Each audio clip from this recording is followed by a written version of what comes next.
Now that I've talked in more detail about the underlying mechanisms of dysfunction that threaten the health of our brain, nervous system, and psyche, it's now time to dive into the discussion of what to do about it. This video is going to be a short and sweet one because much of what I present will be a review. But as I presume you know and understand by now, review is super important to optimal learning. This said, the strategies I'm about to present to you are the exact ones I now use in my practice with my own clients. Here they are. Optimize circadian rhythm, stabilize blood sugar levels, optimize nutrition and eat to reduce inflammation, eliminate food intolerances, remove obvious triggers of cell danger response, detox one's environment and the body, use coffee and other sources of caffeine wisely, get ample amounts of appropriate exercise, increase the frequency of gentle and consistent movement throughout one's day, increase natural sunlight exposure, particularly within the first hour of waking up in the morning. Sunlight promotes good health in so many ways. It boosts vitamin D levels, serves as an external source of energy. Yes, like plants, our cells convert light into energy, aligns us with nature, helps support a healthy circadian rhythm, boosts circulation and oxygen delivery to the brain, boosts cognitive performance, and acts as a nootropic, exposes us to necessary UV, red, and near-infrared light that our cells need to function properly, and helps to support neurotransmitter synthesis, especially orexin. Next up comes incline the head of one's bed by 3 to 4 inches to help support the lymphatic system detoxification. Be mindful of one's breathing throughout the day and implement a conscious diaphragmatic breathing routine at least once per day, but more often would be ideal. Heal the gut and optimize the microbiome. Rewire the nervous system through vagal nerve stimulation, daily recharge rituals, and neural reprogramming techniques.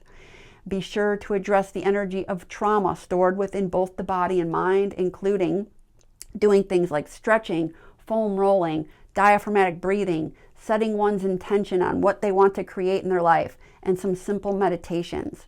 We will be going into this in further detail and doing some experiential practices in the next module. Next is stay well hydrated with purified water. Then comes lower one's sensory load. Our world is on sensory overload.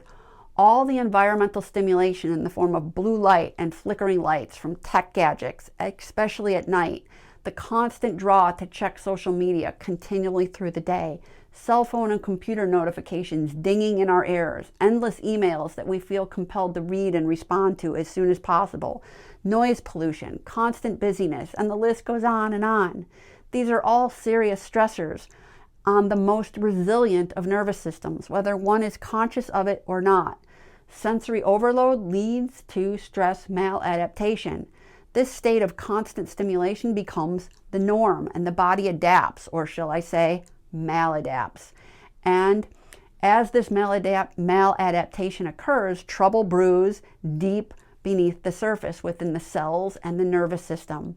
Those who have succumbed to health challenges, such as chronic fatigue syndrome, do not have the vital reserves within them to adapt to this level of sensory load anymore.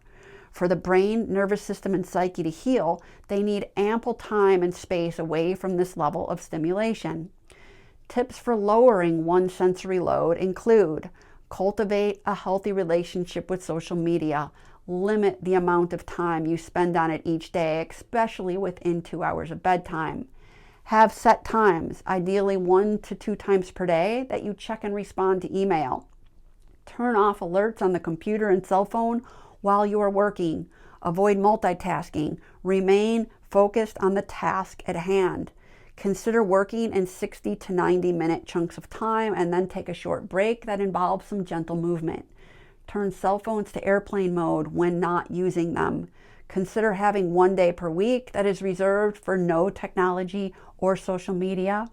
Spend more time in nature without the cell phone. Set aside time each day for quiet time and reflection. Create a daily recharge ritual. And lastly comes use red and near-infrared light therapy. There is tons of research available supporting this therapy for healing mitochondria, nerves, the brain, and so much more. I encourage you to do your own research. The red light panel that I use and recommend is the Rejuvenator number 3, but there are many other great ones available as well.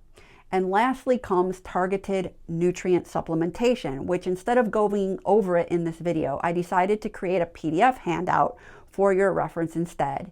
You will find this handout included with the module material. And that's a wrap for this video. Coming up is the wrap-up review, food for thought, and coaching tips and strategies video.